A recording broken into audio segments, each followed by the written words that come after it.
Thanks, Michelle. If you like to unwind with a tall glass of Vino, order a bottle of wine at dinner, or indulge in a glass of your favorite Merlot, you may want to think twice of how your wine got there. In order to know the secret behind making it, we headed to Sakonnet Vineyards. Take a drive to Little Compton to experience the wonderful world of wine.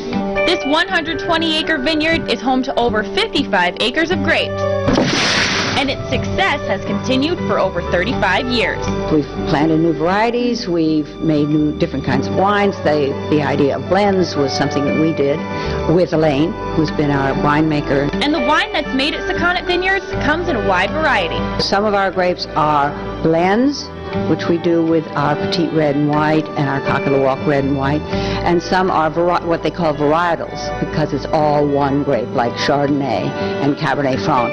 And of course the grape that we're so known for is Vidal. But before each one can be poured, they have to be harvested. We do what we call as a Brix reading, which is the sugar content in the fruit. And from here, I'll give the samples to the winemaker, and then she'll test for the pH and acids in it. And when she thinks that they're ready and they're sweet enough, we'll bring them in. In order to pick the grapes, about a dozen workers must be quick and efficient. Today we're picking Vidal Blanc. We expect to maybe bring in 14 to 15 tons today, hopefully. Which it's easy picking this variety. That's a large cluster variety. Having the grapes in such large bunches makes it easy to pick at a fast rate. In fact, it takes roughly 20 hours to pick the 9 acres of Vidal Blancs. What do you think? Am I hired? Yeah. Yeah? He says yes. He says I am hired. I also feel like I'm in an episode of I Love Lucy. Once in the lugs, the grapes are loaded up on the wagon and brought to the crushing platform. And just for the road show, we're going to show you how these go from bunches to bottles.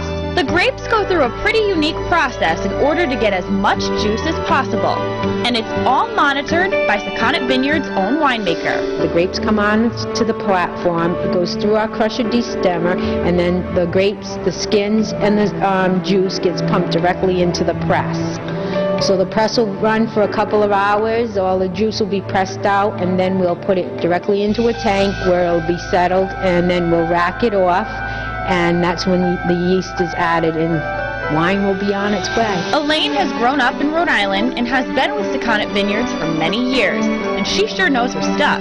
Fermentation usually starts lasting for 7 to 10 days, and it could go longer. There's no doubt about that. It all depends on the temperature of the wine at the time. So, I mean, that could last even up to 3 weeks. After fermenting, the wine will be bottled and sold, and trying the wines is the best part. So Sakonnet Vineyards offers tours and tastings. You can come and you pay to have a tasting, and you get 6 different choices, so that you can taste 6 of the different wines. And according to Susan, wine can be paired with pretty much anything. And you should drink wine with everything. Pizzas, hot dogs, hamburgers, just everything. Well, on that note, let's try some wine. That's right, exactly. The tasting room. Get lost in the endless pours, crisp flavors, and aromatic selections that the vineyard has to offer. From whites to reds to dessert wines, and even a taste of the very wine that we watched go from start to finish, the Vidal Blanc. Yum. A tasty way to unwind after a long day. So the next time you uncork a bottle of your favorite wine for the holidays, you'll know a bit more about how it went from vine to Vino. For information on Sakonnet Vineyards, head to foxprovidence.com.